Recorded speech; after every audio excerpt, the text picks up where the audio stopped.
Arjun ராகினிக்கு phone பண்றாங்க. ராகினி, நடந்ததெல்லாம் கேள்விப்பட்டேன். நானும் சொல்லணும்னு இருந்தேன். அர்ஜுன் எனக்கு சொந்தமா ஹாஸ்பிட்டல் வாங்கி கொடுத்து சர்ப்ரைஸ் பண்ணிட்டாரு தெரியுமா? நான் இப்ப சொந்த ஹாஸ்பிட்டல்ல தான் வேலை பார்க்க போறேன். அர்ஜுன், இந்த டயத்துல ராகினி உனக்கு ஏன் வாங்கி கொடுத்தாருன்னு எனக்கு எதுவும் புரியல. பர்த்டேக்கு கிஃப்டா கொடுத்தாரு. அம்மா அக்கா எல்லாம் அதெல்லாம் வேற மாதிரி நினைக்கிறாங்களே. 2 நாள்ல நம்ம சொத்து மேல போட்ட கேஸ் வரப்போகுது. அதுக்கு உனக்கு கொடுத்த லஞ்சம் மாதிரி எனக்கு தெரியுது. அப்பனா ஒண்ணு வேணா பண்ணு ராகினி. சொத்து மேல போட்ட கேஸ உங்க அண்ணனை வாபஸ் வாங்க சொல்லு. அப்பனா உங்க அண்ணன் செய்வார்ல?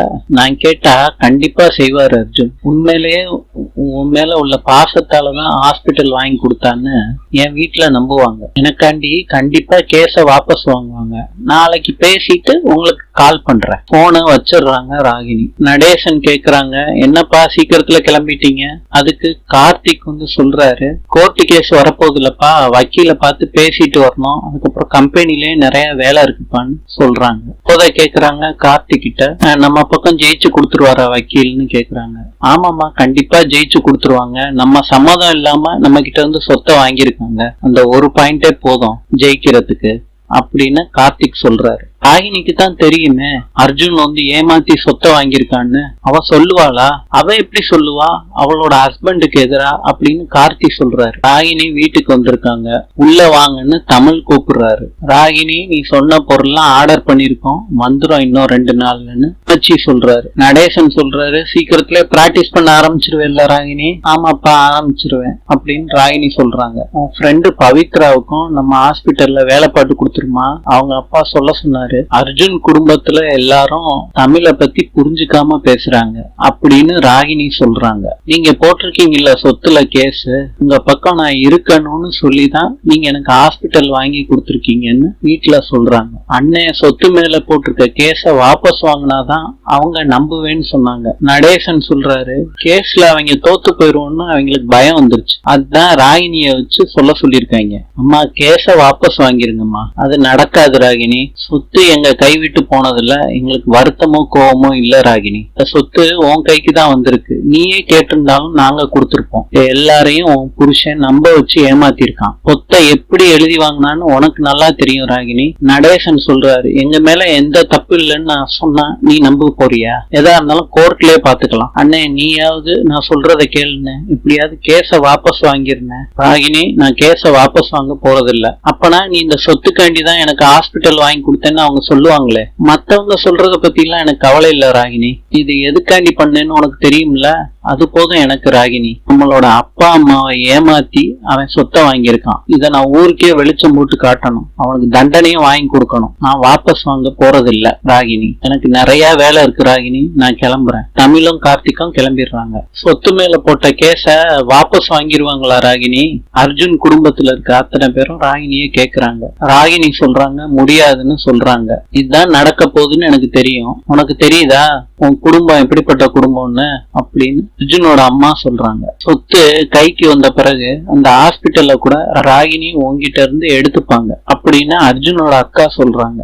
எனக்கு அப்படி தோணல. ஹாஸ்பிட்டலையும் இந்த விஷயத்தையும் சேர்த்து வச்சு பார்க்காதீங்க. இது என் ஆசைக்காண்டி பண்ணது. சொத்து விஷயத்துல அர்ஜுன் மேல கோவத்துல இருக்காங்க. இதனாலதான் அப்படி எல்லாம் சொன்னாங்க. கோர்ட்ல அவங்களுக்கு தான் சொத்து சொந்தம்னு சொன்னா நீ என்ன பண்ண போற ராகினி? ராகினி சொல்றாங்க, எனக்கு தெரியல, இப்போதைக்கு என்னால எந்த முடிவும் எடுக்க முடியல அப்படின்னு ராகினி போயிடுறாங்க. முதல்ல இந்த விஷயத்த மாப்பிள்ளை கிட்ட சொல்லணும். சார், காலையில டெலிவரி அனுப்பிச்சிருந்தோம்.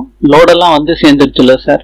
வந்து சேர்ந்துருச்சு. நெக்ஸ்ட் டெலிவரி எப்ப சார்? இல்ல கார்த்தி, அதுல ஒரு சேஞ்ச் இருக்கு. வழக்கமா நாங்க கொடுத்துக்கிட்டு இருக்க ஆர்டரை இந்த ட்ரிப் கொடுக்க முடியாது. அதுல பாதியா குறைக்கலாம். உங்க சைடு கரெக்டா இருக்கு தமிழ். எங்க கம்பெனில ஒரு இஷ்யூ போய்கிட்டு இருக்கு. 2-3 மந்த்துக்கு இப்படிதான் இருக்கும். ரொம்ப ஸ்லோவா தான் இருக்கும். நீங்க வெளியே ஆர்டர் ஏதாவது ட்ரை பண்ணுங்க தமிழ். தேங்க்யூ சார்னு தமிழ் கிளம்புறாரு. ஆர்டர் கேன்சல் ஆயிருச்சுன்னா பாதி ஸ்டாஃப் தூக்க வேண்டியது இருக்குமே. அண்ணே, நீங்க கவலைப்படாதீங்க, நான் வேற ஒரு கம்பெனில ட்ரை பண்ணிக்கிட்டு இருக்கேன். ராகினி கேக்குறாங்க, என்ன மாமா, என்ன போன் பண்ணாரா?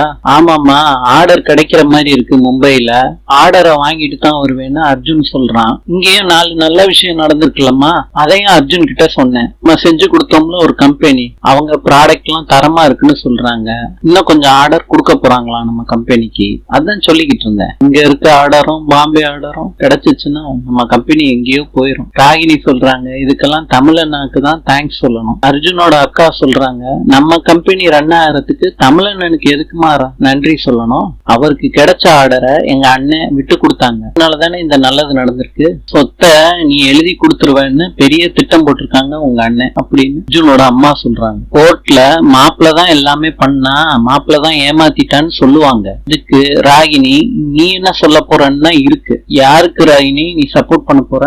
ராகினி சொல்றாங்க, என் ஹஸ்பண்டா என் ஃபேமிலியான்னு குழப்பத்துல இருக்கேன், கோர்ட்ல போய் அதை பாத்துக்கலாம் சார். சொத்தை மீட்கிறதுக்கான சிக்கல் எதுவும் இல்ல சார், நீங்க தான் எழுதி கொடுத்திருக்கீங்க, அதுக்கு உண்டான எவிடன்ஸ் நம்ம கிட்ட இல்ல, கொஞ்சம் கஷ்டம் சார். கோத சொல்றாங்க, கொஞ்சம் கஷ்டமா சார்? அப்படிலாம் சொல்ல முடியாது மேடம், நம்ம பக்கமும் வேலிடான ஆதாரம் எல்லாம் இருக்கு. இன்னைக்கு வர்ற ஜட்ஜு ரொம்ப சென்சிபிளான ஆளு மேடம், நம்ம பக்கத்துல இருக்க நியாயம் அந்த ஜட்ஜுக்கு கண்டிப்பா புரியும் மேடம். ராகினியும் கோர்ட்டுக்கு வந்திருக்காங்க. அம்மா, கோர்ட்டு வாசல் முடியும் வந்தாச்சு, உங்களுக்கு சந்தோஷமாமா? சரஸ்வதி சொல்றாங்க, உன் புருஷன் ஏமாத்தினதுக்கு அவன் பதில் சொல்லி தானே ஆகணும்.